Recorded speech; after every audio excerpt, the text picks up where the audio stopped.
Hey y'all, thanks for checking out Euclid Mining. So today we're going to be dual mining Nexa and Zil. We're going to be using HiveOS with BZ Miner. I'm going to try and do all this in 5 minutes. Let's hop over. Let me show you what I got going on. This is what I've got running right now. It's an 8-card rig, RTX 3060 cards. All of them are Samsung, except for one. I have a Hynix, though it didn't really seem to matter in any of my settings, so I really didn't pay too much attention to it. Lots of times, different memory, you will have to overclock a little bit differently. For me, at what I'm doing here, didn't seem to matter, so I'm not going to get into that. At the very end of the video, I will show you a little bit of the overclocking, but right now, let's look at the flight sheet. One quick side note is that, as you can see here, I am mining Nexa and Zil. The thing is that you'll mine Nexa for about 55 minutes of the hour, and then for about 5 minutes of that hour, you'll mine Zil. So unless you happen to walk up to your miner and look at the screen at the time that you're mining Zil, it will have an NA. Now, while it's mining Zil, the NA will be above, and you won't be mining Nexa. But for the majority of the time, you will be mining Nexa.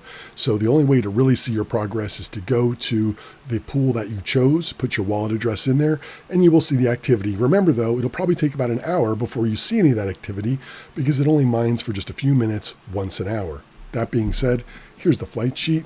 Let's go over here and we will click on Edit. And here's how I have mine set up. The first coin has to be Nexa. The Nexa Core wallet is the wallet I chose. I didn't find any other wallets, so I just used this one. I am using Wooly Pooly. There are several other pools you can pick from. I'm familiar with Wooly Pooly. I've had success with them, so I'm sticking with it. You could choose whatever you want. That's your choice. BZ Miner is the miner we're using. LOL Miner is another amazing miner for this. I felt that they were neck and neck, so I decided to go with BZ Miner. The dual coin is going to be Zil. I'm using Trust Wallet for my Zil.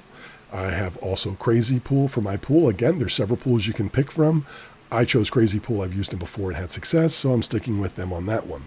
That's the basic setup. The other things you need to go is to set up miner config, choose that, and make sure everything looks just like it does in mine.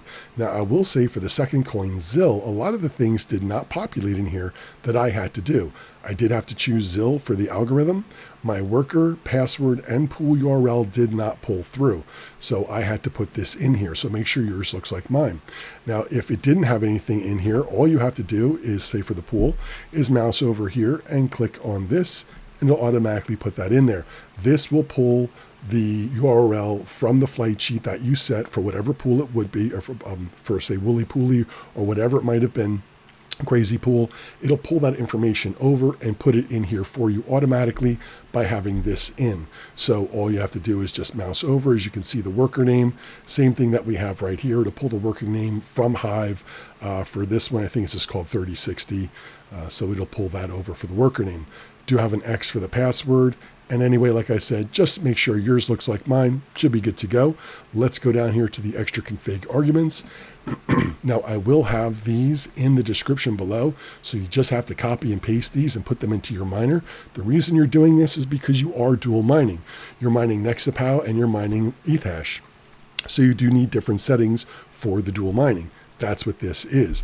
Now, you can do a little overclocking. Like I said, we're going to do that at the very end. But that's optional and up to you. Now, at one point, I did have to have in here a force algo for Nexa mining, but since I'm using the latest version of BZ Miner, as you can see right here, and I'm using the most up-to-date version of HiveOS, I did not have to use that argument, so you shouldn't either. If you're using the most up-to-date software, you should be good to go. So there you go. Let's go back over and let's talk about a little overclocking. As you can see from the ETHash here, you can see where just recently it did mine, and then it's been down since. So we should get this to pop back up here in just a little while, and then you'll see that again. So it does come up. It's just very infrequent. As far as overclocking goes, this is going to be a call for you. I had 200 in here at one point for the core offset, and you know, I believe I was using a little less power. Like I said, I'm using 899.6. Since I've changed this, I've gone up.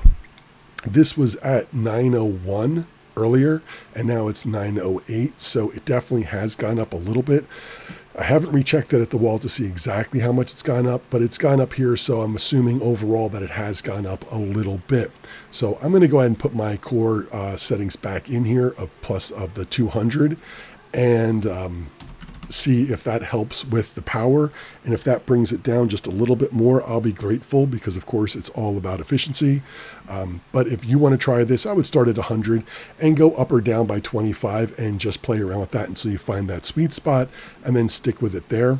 I'm going to mess with mine in a little bit. I hope the video helped. If it did, you throw me a thumbs up. I really would appreciate that. Of course, if you really want to help the channel, you can always subscribe. It's right over there. If you watch any of my other videos, I'll have one up over there. I don't know if that was 5 minutes. Let's look. Oh, 5 minutes and 31 seconds. Thanks for checking in. I'll see you all next time.